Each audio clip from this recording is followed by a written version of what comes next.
Hello, welcome to this presentation on understanding autism. This training is very much about information giving and it aims to be a reflective space for you to consider some of your own beliefs about autism. And the hope is the training will enable a culture shift or a change in thinking about autism and how we work with autistic young people. My name is Kari and I'm an Education Mental Health Practitioner within the Mental Health Support Team, or MHST. We provide early help and support around children and young people's mental health and wellbeing in schools. In my role, I support schools with their whole school approach to emotional wellbeing. I offer consultations and help staff think about next steps for children and young people. Sometimes this might be about giving advice, signposting to other services, or encouraging a referral into the MHST. I also deliver brief evidence-based interventions to children and people and their families within education settings. The MHST sits within North Point Wellbeing, which is part of the Open Minds Partnership in Calderdale. So what are the aims of today's sessions? By the end of today's session, we hope that you'll be able to have a deeper understanding of what we mean by neurodiversity, understand more about autism and how people may be impacted, learn more about the language we use and gain some understanding around autism and mental health with a focus on masking. Just a reminder to look after yourself today. Sometimes some of these topics that we're discussing can really touch people. So if you do need to take a break, please do so and please speak to someone if you do need support.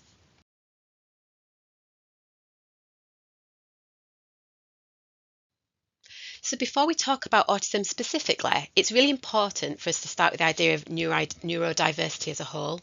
So neurodiversity reminds us that every human brain is different. There is no single way or right way to think, communicate, learn, experience the world.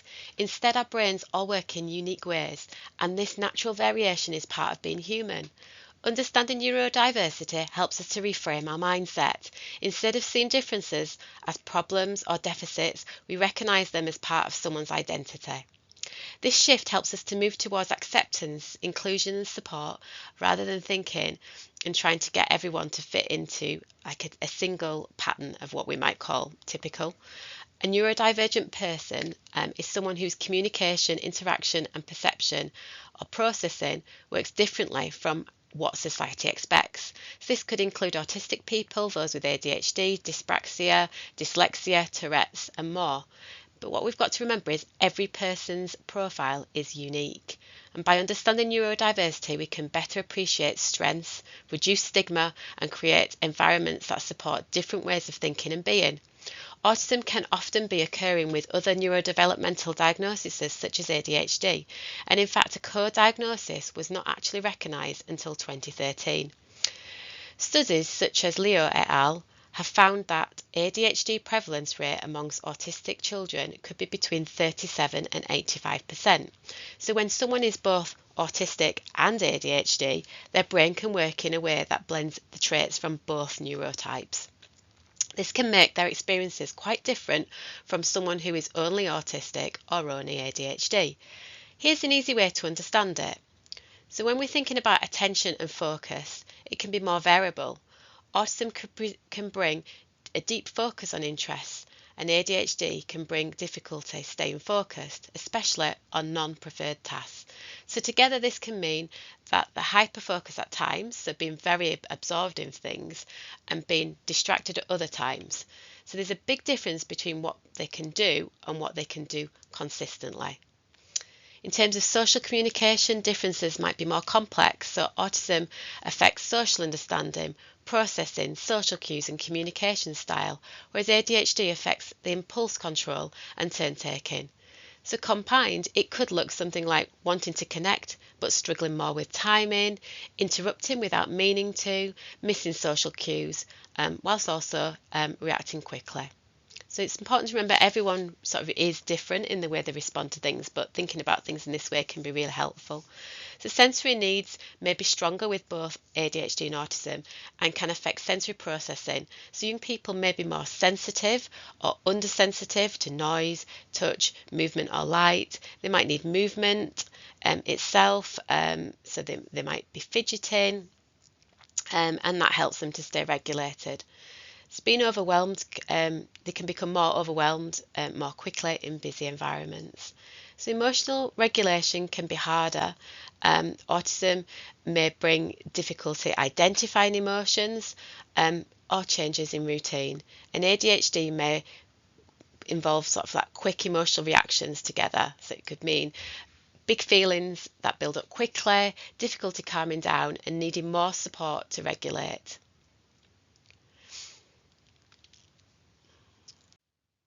So, the neurodiversity paradigm is a way of understanding differences in how people's brains work.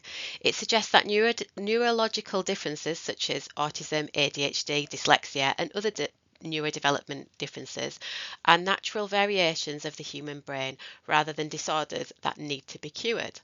In other words, brain differences are part of normal human diversity.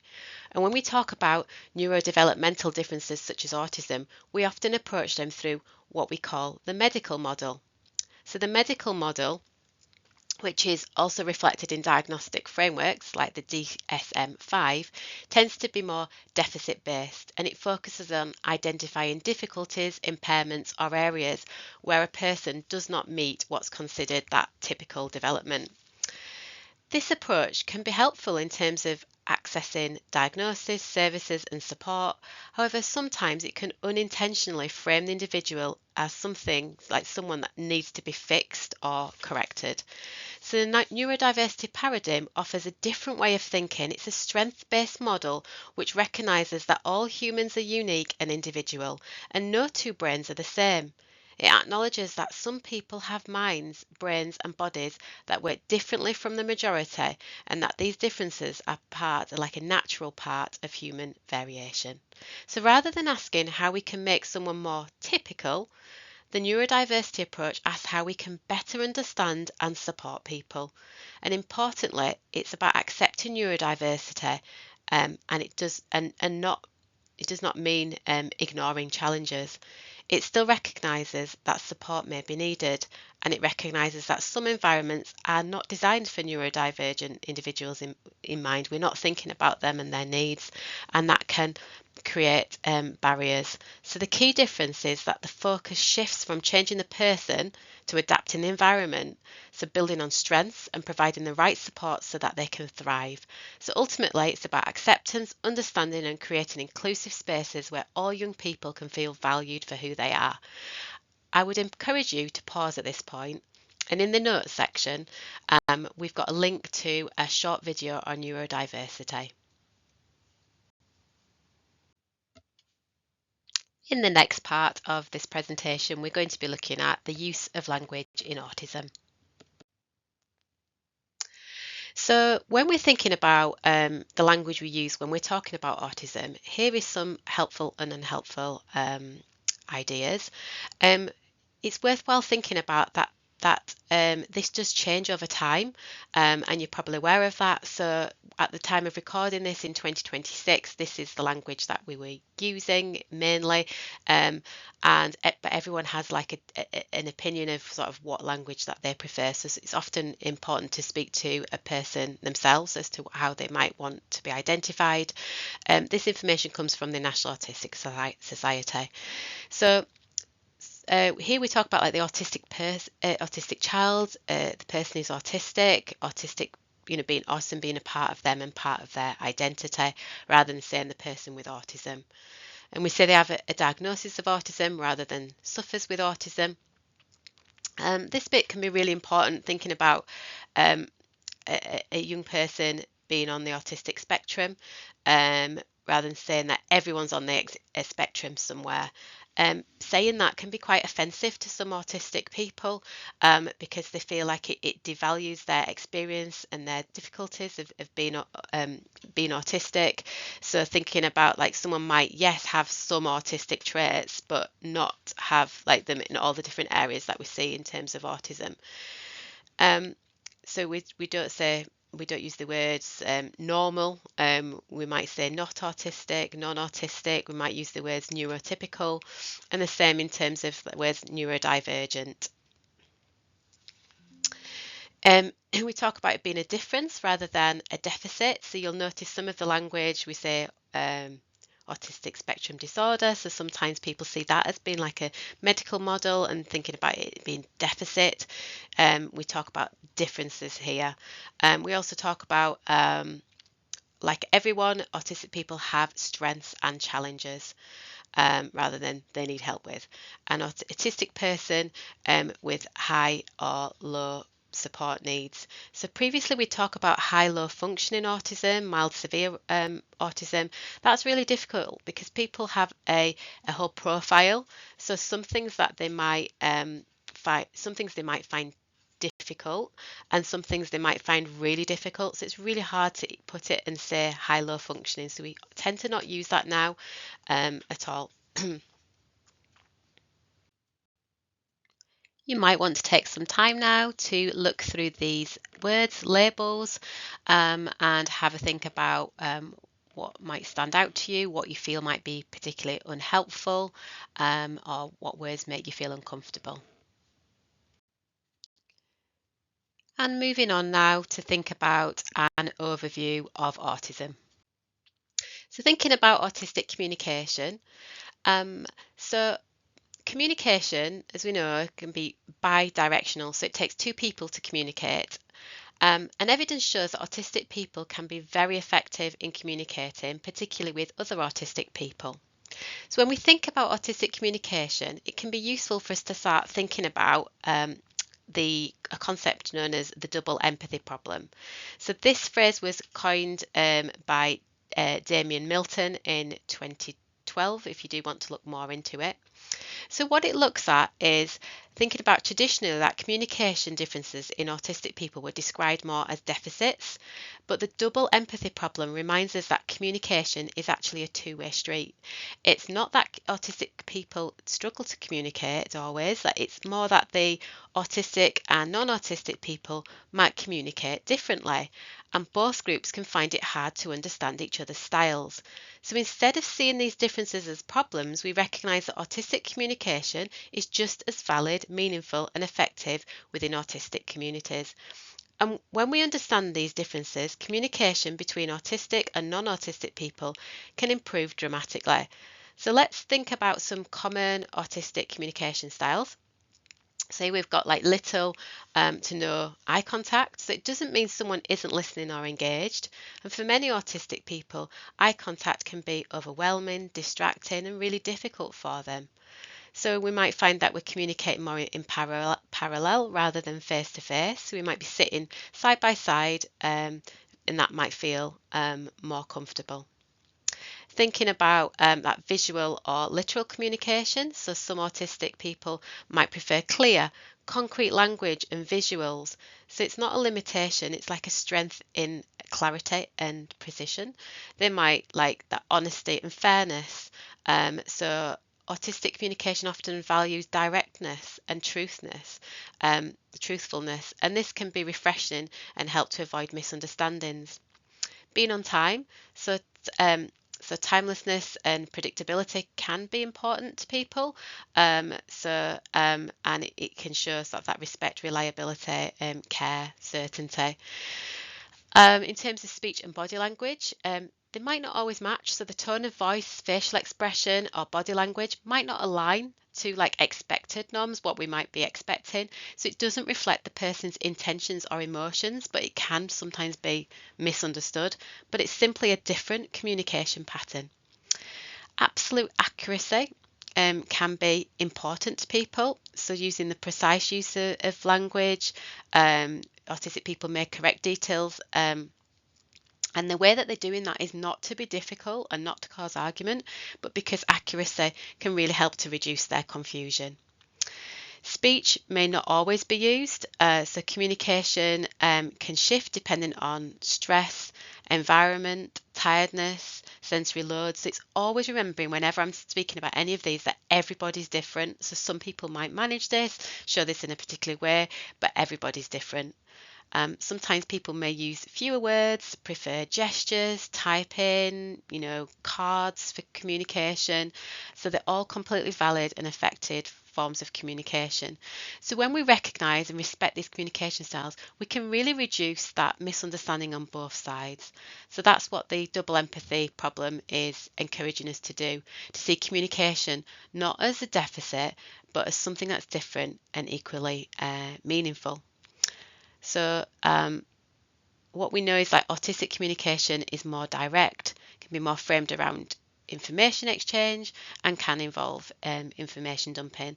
And these are some of the things that you might see with young people you work with, but I would encourage you to start thinking about as well about that autistic communication and how we can support people. So on this slide, we're highlighting that every autistic person has their own communication and sensory preferences. And these can, of course, vary widely.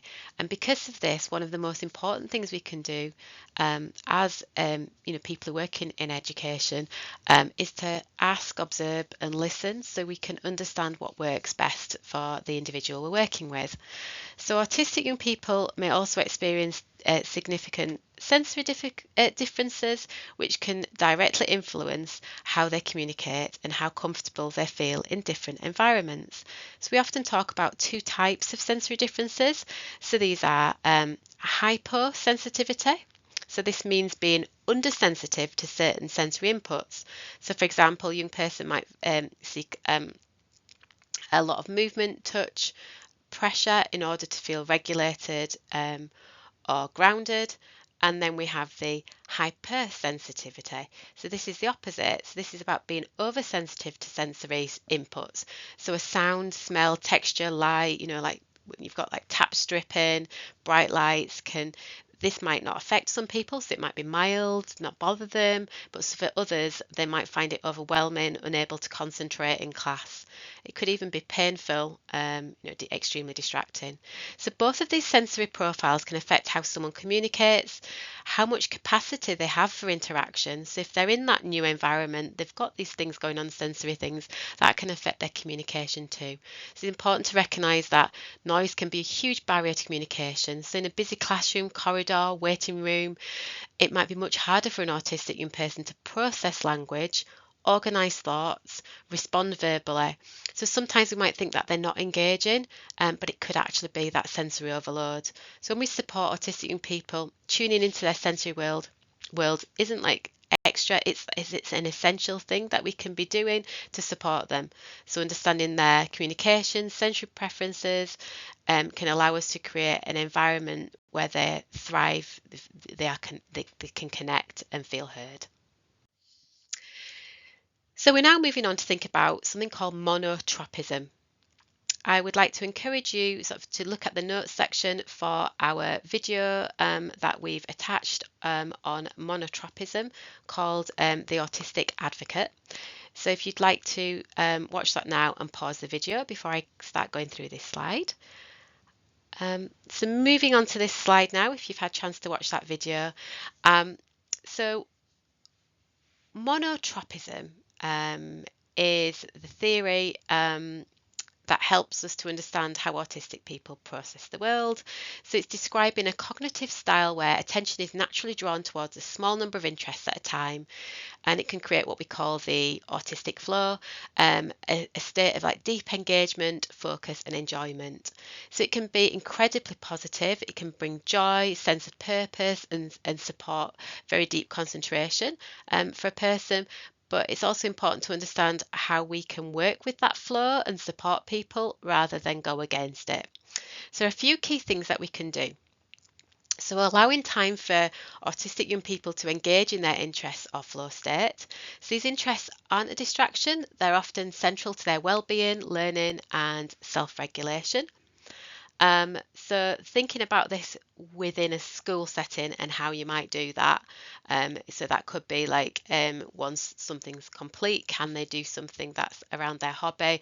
But they'd obviously have to know sort of what the time frame of that, because sort of when we disrupt someone who's in their flow, that can be really difficult too. So we're going to talk about that now. So around that, Moving out of flow takes longer for many autistic people, so they may need extra time, processing time, or a gentle transition.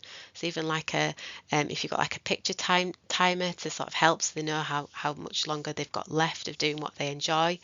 So recognizing that the flow can act as a self-regulation strategy, so being absorbed can actually help us to manage stress, sensory overload, or emotion. Being flexible. So approaching them more gradually, and waiting for a pause to start that conversation. So not pulling them out of it suddenly. So interruptions can be really distressing, lead to those negative consequences such as heightened anxiety, meltdowns, or shutdowns. And importantly, not assuming that if someone's in autistic flow that they're not able to listen. So many young people can process what you're saying, so even though they are in their activity. So understanding monotropism can help us to support young people with empathy, respect, working within their sort of natural style of thinking rather than against it. So on this slide, we're looking at what happens when an autistic young person becomes overwhelmed. So either sensory overwhelm, social overwhelm, or both. And when this happens, it can lead to distress, a bit meltdowns, shutdowns. And it's really important to remember that these experiences can be terrifying, exhausting, and completely out of a young person's control. So a meltdown is a response to overwhelm, where the nervous system goes into like an overload and everything's become too much. And a shutdown is a similar response, but instead of exploding outward, the young person's system essentially sort of switches off to cope. So both are sort of, responses to stress, and neither are chosen behaviours. So there are several common types of triggers that we could be aware of. So these are things like changes in plans, so unexpected changes can feel really disorientating or unsafe, especially if predictability is an important part of coping. Giving too many demands, so even small task transitions can build up and become overwhelming, particularly when energy is low. So that might be if they've had quite a lot of busy days, it's towards the end of the day, you get to know your young person and will start to get to know sort of when they are becoming that overwhelmed, when giving them that extra task might be too much. Sensory or social overwhelm, so busy, noisy, unpredictable environments, corridors can drain capacity really quickly. Thinking about trauma, so past experiences of stress or threat can also lower a young person's tolerance and make overwhelm more likely. And finally, emotional dysregulation. So intense emotions can be really hard to manage without adequate support, so especially when we're feeling overloaded. So the key message here is around meltdowns and shutdowns. They're not behavioural choices. They are the body's response to being like pushed past its limit. And our role is to understand, prevent overwhelm where possible, and support young people compassionately when it happens. So we're going to be talking about this shortly too, how we might do that.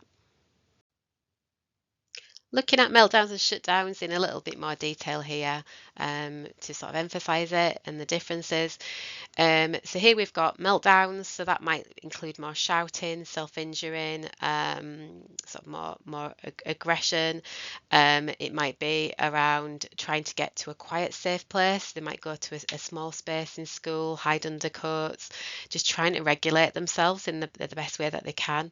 And it can be really distressing, not just for the young person, but of course for you guys to witness. It can be, distressing for everybody to see.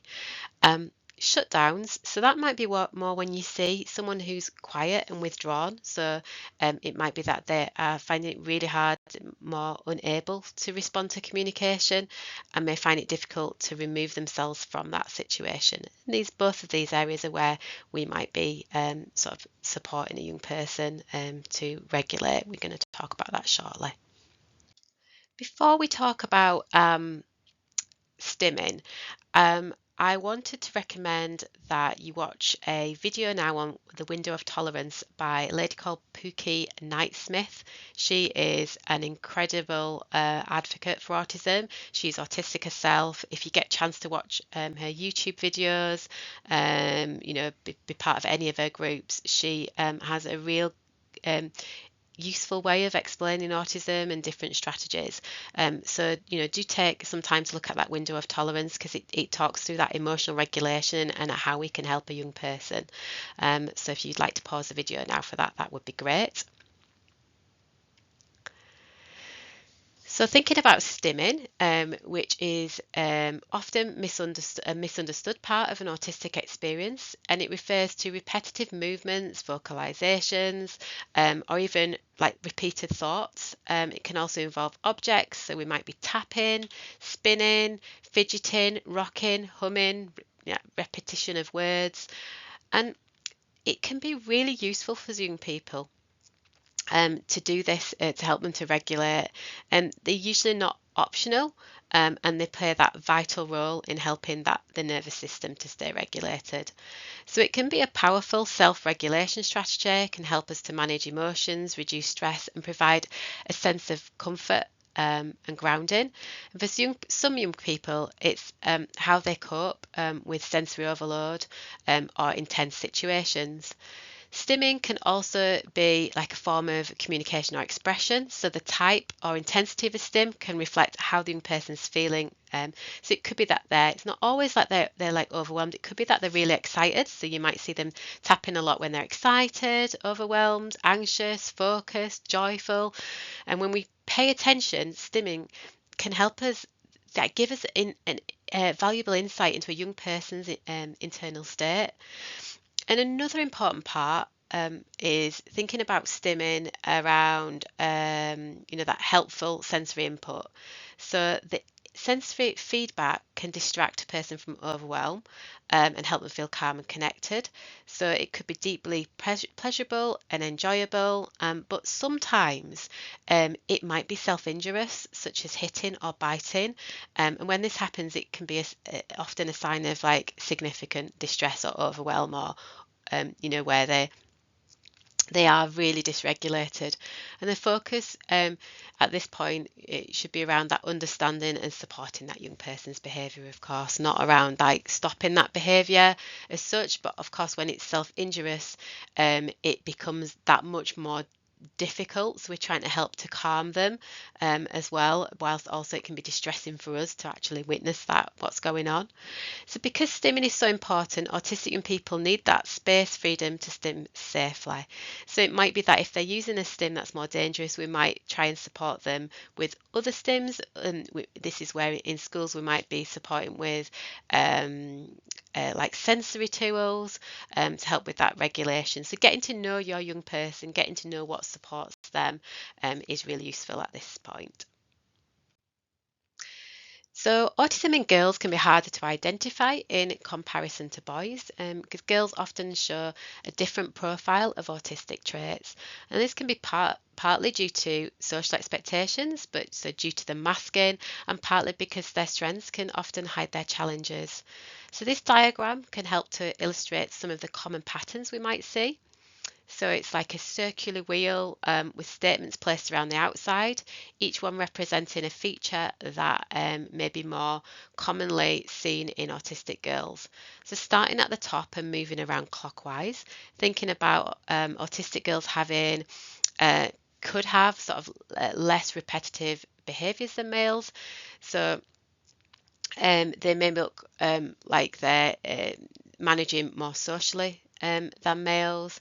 They might have intense interests, which may be focused on culture, art, people, music, animals. So they can be very passionate about these, but it might align more closely with interests that are more typical of young people their age, so it might be overlooked. They can often copy and mimic others in terms of speech, actions, and social situations. So that's like a form of masking. So they might be studying how other people's behave, and then they imitate that to fit in, and that's how they get by, and often how we don't recognise it. They may experience intense empathy. So contrary to sort of old stereotypes where we used to say people used to think autistic people don't feel empathy, it's not actually true. Many autistic people feel empathy extremely deeply, and so deeply that it can feel really overwhelming. They can really pick up on things and moods within the room. So it's being aware of that. And girls, boys in general, really. So autistic girls might have a good range of non-verbal communication skills. So they might use gestures, they might look at someone in the eye, they might have facial expressions, and again, that can contribute to that later identification of autism. So we've got also seeking more social interactions. So some autistic girls want friendships. They might have friendships, but they might have them more intense friendships. They might have more friendships with one person, and they might find social demands exhausting, confusing. Autistic girls can be creative, have great imagination in strong areas, particularly in storytelling, art, fantasy. They could have be highly developed in terms of imagination and enjoyment of fiction, fantasy and play. Prone to becoming upset and distressed at home because everything, it can be so hard to hold everything together socially, that releasing their stress often comes when they get home into that safe environment. So you might have parents who talk about, you might see them managing well at school, but when they come home, they are massively struggling. So they're masking, they're holding it in during the school day. And then, when they get home, they become much more stressed, and that is that release of that stress. They might have an ability to keep emotions under control socially. So that's going back to that masking, and that can lead to that burnout and misdiagnosis that we often see. So all these points highlight why autistic girls are often overlooked, diagnosed later. Their strengths such as creativity, imagination, empathy can hide that level of effort that they are actually doing underneath to cope. So recognising these patterns can help us better understand autistic girls, validate their experiences, and provide earlier and more appropriate support. So a little bit more about autism and the experiences of autistic girls. So what it might be like for them in terms of being ignored, misunderstood, dismissed, experiencing eating difficulties, and that can often be linked to sensory issues, anxiety, need for control.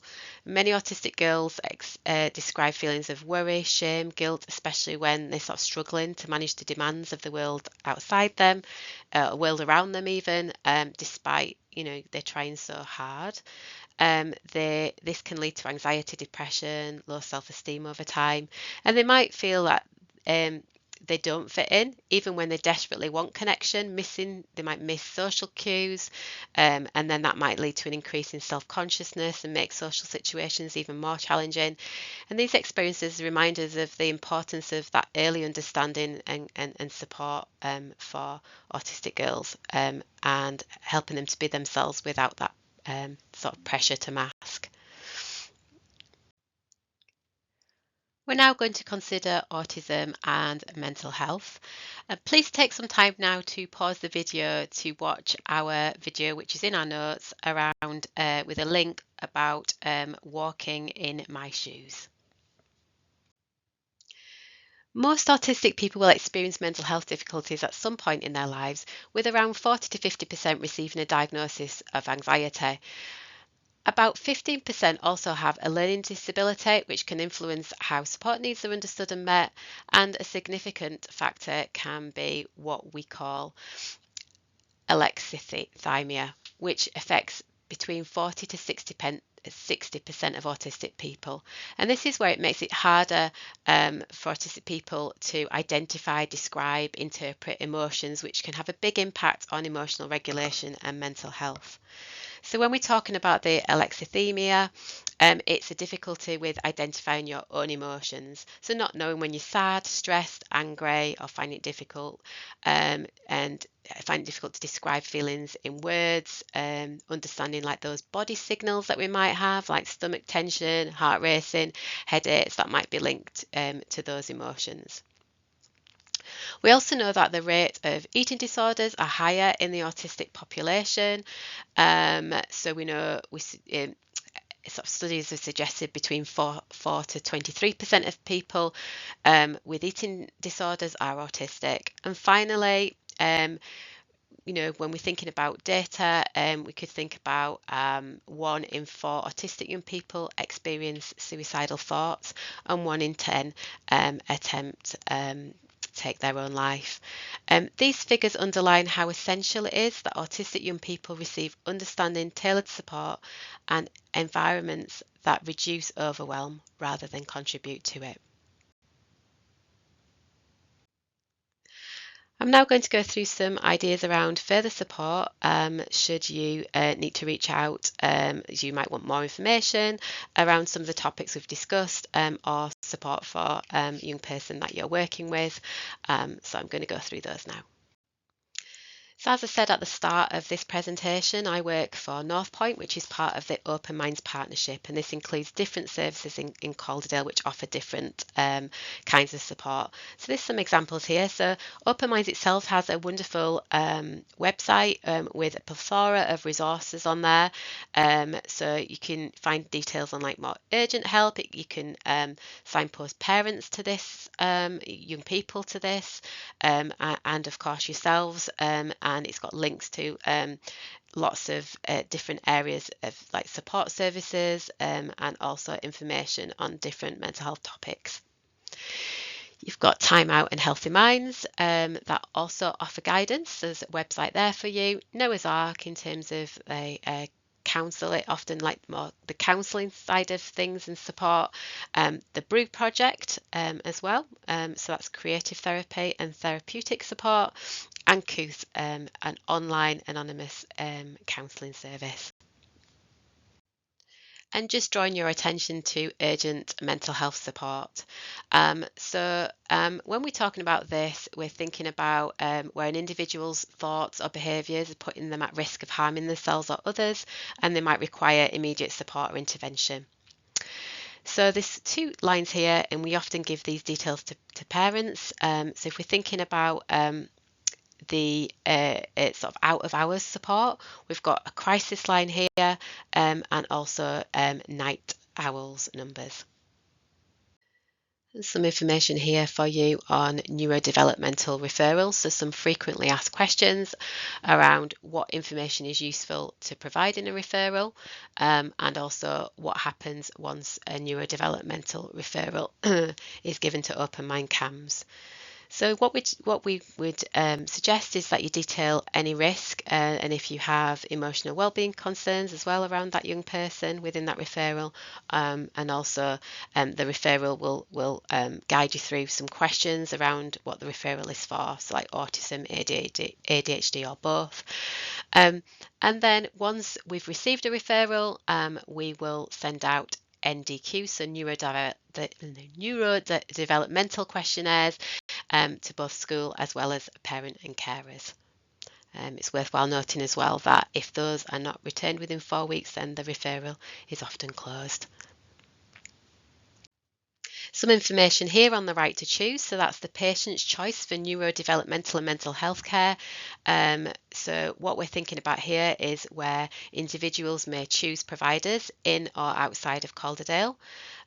So in terms of like the autism ADHD diagnosis, Open Mind CAMHS can take direct referrals, and families can also choose from a list of approved providers or pick from their own.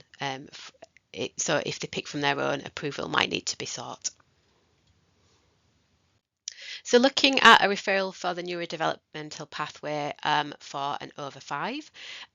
Firstly, we talk about the referral to the first point of contact within Northpoint, and after this, like I discussed before, the neurodevelopmental questionnaires are sent out, and from then it might be that an assessment is indicated, and there's some ideas there about what happens next. So like the family informed and advised of patient choice options, and then the family communicates their choice, they're transferred to their provider, and the provider undertakes the assessment. And then the other side of things is if the assessment is not indicated and the family are informed, and onward signposting is provided. Bit more on the right to choose here. So can I refer through both my GP and Open Minds? So you can only access one assessment, so you need to choose between these two pathways. So some people may decide to come through via their GP, some people might want to come to Open Minds Direct. My child has a private diagnosis of autism, ADHD already. Can I still access diagnosis for them through Right to Choose? So it's like, yes, you can.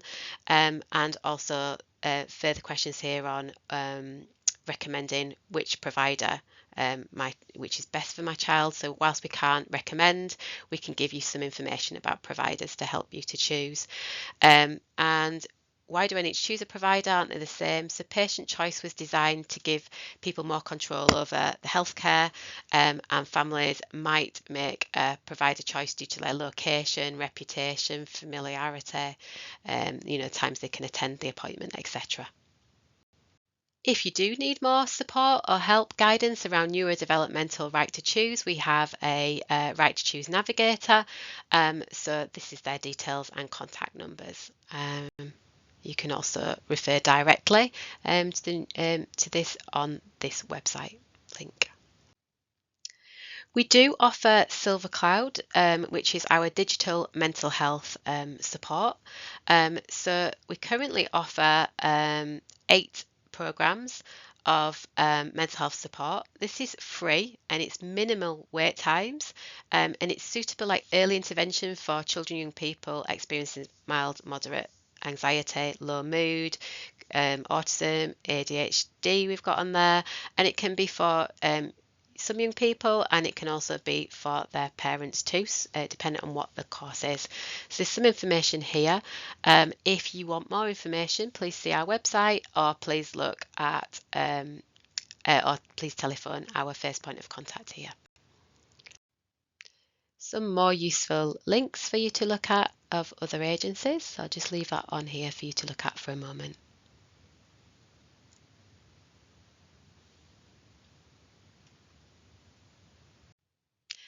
And thank you for listening to the PowerPoint today on understanding autism. I really hope you found it useful. Thank you.